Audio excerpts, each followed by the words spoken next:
एक बेहद अहम खबर दिल्ली से हम आपके सामने रख रहे हैं। छेड़छाड़ के बाद एक सनसनीखेज वारदात को अंजाम दिया जाता है दिल्ली में। इस मर्डर मिस्ट्री से जुड़े तमाम तथ्य हम आपके सामने रखने जा रहे हैं। दिल्ली के जहांगीरपुरी इलाके में सनसनीखेज वारदात हुई है। घर में घुसकर एक महिला को गोली मार दी गई। 3 लड़कों ने इस हत्याकांड को अंजाम दिया। परिवार ने कहा बेटी को परेशान करता था एक नाबालिग आरोपी।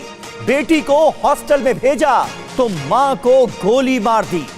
ये तस्वीरें देखिए, एक सीसीटीवी फुटेज सामने आई है। 3 लड़कों ने इस हत्याकांड को अंजाम दिया जिसने दिल्ली में सनसनी मचा दी है। दिल्ली का जहांगीरपुरी ये इलाका है जहां पर एक शख्स जो कि नाबालिग बताया जा रहा है, उस पर आरोप था एक लड़की को परेशान करने का, और 3 लड़कों ने इस हत्याकांड को अंजाम दिया है, ये पता चला है। सनसनीखेज वारदात दिल्ली में घर में घुसकर एक महिला को गोली मार दी गई, यानी जिस लड़की से छेड़छाड़ की जाती थी उस लड़की की मां की हत्या कर दी गई। 3 लड़कों ने इस खौफनाक वारदात को अंजाम दिया है। परिवार यह कह रहा है कि बेटी को परेशान करता था एक लड़का जो कि नाबालिग है, और उसके बाद बेटी को हॉस्टल में भेज दिया गया, और इसी बात से नाराज होकर आरोपियों ने इस वारदात को अंजाम दिया है।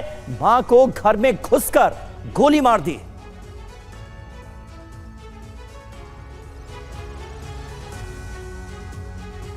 तो दिल्ली में एक और सनसनीखेज मर्डर हुआ है। जहांगीरपुरी इलाके में घर में घुसकर महिला का मर्डर किया गया। नाबालिग आरोपी काफी दिनों से बेटी को परेशान करता था। पीड़ित परिवार ने लड़की को हॉस्टल में भेज दिया। परिवार ने लड़की को दूर भेजा तो आरोपी बौखला गया। पहले कई बार धमकी दी गई, फिर घर जाकर लड़की की मां को गोली मार दी गई। अपने 2 दोस्तों के साथ घर में घुसा था नाबालिग आरोपी। परिवार पहले भी आरोपी की कई बार शिकायत कर चुका था। पुलिस ने पूछताछ की थी। कुछ दिन बाल सुधार गृह में भी आरोपी रहा है। पुलिस 10 टीमें बनाकर आरोपियों की तलाश कर रही है। पुलिस की माने तो मुख्य आरोपी दूसरे समुदाय का बताया जा रहा है। इधर संवाददाता विवेक शर्मा ने इस पूरे मामले से जुड़ी एक रिपोर्ट तैयार की है, आपको दिखाते हैं। राजधानी दिल्ली के जहांगीरपुर इलाके के जे ब्लॉक में एक महिला को गोली मार दी गई, जिसके चलते महिला की मौत हो गई। दरअसल जानकारी के मुताबिक आज दोपहर तकरीबन 3 बजे के आसपास महिला को इसी घर के अंदर गोली मारी गई थी। घायल अवस्था में परिजन उसे अस्पताल लेके गए, जहां डॉक्टर्स ने उन्हें मृत घोषित कर दिया। इस वक्त हमारे साथ मृतक महिला के परिजन मौजूद है, सीधे उनसे बातचीत करते हैं। कितने बजे के आसपास की घटना है? सर 3 बजे की बात है ये, और मतलब मेरी भाभी थी, भाभी के साथ दूसरी भाभी थी, तो उसने मतलब मेरी भतीजी के बारे में पूछा था। उस लड़के का और मेरी भतीजी का बातचीत थी, फ्रेंडशिप थी, मतलब पढ़ते थे तो ऑब्वियसली कुछ ना कुछ तो होगा। तो उसने यहाँ आके पहले भी मतलब उसने धमकियाँ तो पहले भी दी थी, तो यहाँ आके उसने वो अपना काम कर ही दिया।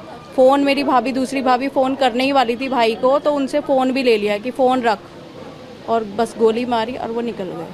उनके साथ 2 जने थे, कुल मिला के वो 3 जने थे। पुलिस को मामले की जानकारी दी गई तो पुलिस मौके पर पहुंची थी। क्या पहले भी कोई शिकायत दी गई थी आपके द्वारा? हाँ जी सर, शिकायत तो करते करते हमें 1.5 साल हो गए, और अभी 40 दिन पहले करीब कंप्लेंट दी थी हमने। इसी चीज़ की दी थी क्योंकि वो धमकी दे रहा था। वो बोल रहा था कि हम ऐसे करके तेरे को ऑन द स्पॉट मरवा देंगे। मेरे भाई के लिए भी बोलता था, हमें नहीं पता था कि वो घर में आके भाभी को खत्म करते। और अभी भाभी मतलब भाई को भी मेरे खतरा है। आरोपी आपकी भतीजी को कब से जानता था? हाँ जी 1.5 साल 2 साल हो गए सर। 1 साल से? हाँ जी। अक्सर आना जाना होता था या घर पे, या फिर नहीं आता था घर पे? नहीं, घर पे नहीं था, बाहर ही अगर मिलते होंगे तो मिलते होंगे, घर में नहीं था कुछ। मिलना जुलना कुछ भी नहीं था, वो ज़बरदस्ती थी।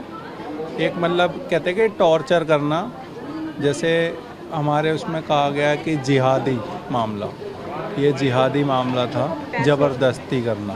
पैसों के चक्कर में भी था, अभी भी, और मतलब रेंट वगैरह पे रहता था, और वो इससे पैसे ही लेता था भतीजी से मेरी। हाँ जी। तो आरोपी लगातार पुलिस तलाश कर रही है, तो आपने बता रहे कि कुछ भी हमने काफ़ी टाइम पहले उसको अरेस्ट भी करवाया था, बंद भी हो गया था वो। और हमारे सहयोगी विवेक शर्मा इस वक्त दिल्ली से हमारे साथ लाइव जुड़ रहे हैं, जो लगातार इस केस को ट्रैक कर रहे हैं। विवेक, क्या पता चल पाया? एक बात तो बिल्कुल साफ है कि जो हत्या के आरोपी हैं उनके मन में, उनके दिलो दिमाग में कानून का कोई खौफ नहीं था। कंप्लेंट भी की गई थी। जो मुख्य आरोपी है वो बाल सुधार गृह में रहा, और उसके बाद अपने दोस्तों के साथ इतनी बड़ी वारदात को अंजाम दे दिया।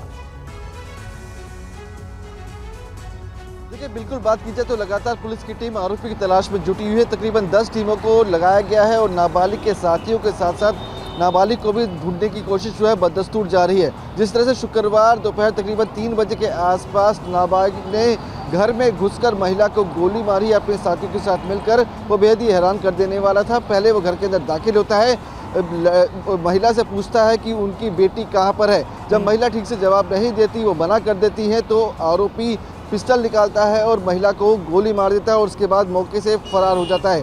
सीसीटीवी कैमरे की तस्वीरों में भी आरोपी जो है वो आता हुआ गली में नजर आ रहा है और परिवार का ये कहना है कि तकरीबन 1.5 साल से आरोपी जो नाबालिग है वो उनकी बेटी को जानता था, इनकी दोस्ती थी, जबरन फंसाया हुआ था। ये आरोप परिवार वाला के द्वारा लगाया जा रहा है और उसके बाद जो नाबालिग है वो पिछले साल 2023 में उनकी बेटी को लेकर कहीं गायब हो गया था। इसके बाद पुलिस ने उन्हें ढूंढा और पुलिस ने केस दर्ज किया अपहरण का, पोस्को का और रेप का, जिसके बाद उस आरोपी को बाल सुधार गृह भेज दिया गया था। कम उम्र की वजह से उसे वहां से छोड़ दिया गया बाद में। और अब फिलहाल जब आरोपी बाहर फरार चल रहा था तो उसके बाद वो लगातार परिवार वालों को धमकी दे रहा था और लगातार जान से मारने की धमकी के साथ साथ वो रास्ते में भी कभी कभी उन्हें धमकाया करता था और ये कहा करता था कि आखिरकार उनकी बेटी कहाँ पर है। और कल भी इसी तरह की बात जो है वो सामने आई थी। जो नाबालिग आरोपी है वो अपने बिल्कुल, यानी एक सिरफिरे की बौखलाहट की वजह से एक महिला की जान चली गई। दोनों साथ में पढ़ते थे, ये बात सामने आई है। लड़की का अफेयर चल रहा था लड़के के साथ, ये भी पता चल रहा है। लेकिन कुल मिलाकर जिस अंदाज में इस खौफनाक वारदात को अंजाम दिया गया है, उससे ये बिल्कुल साफ हो जाता है कि जो आरोपी हैं उनके मन में कानून का कोई खौफ नहीं था। बहुत बहुत शुक्रिया आपका विवेक, हमारे साथ जुड़ने के लिए।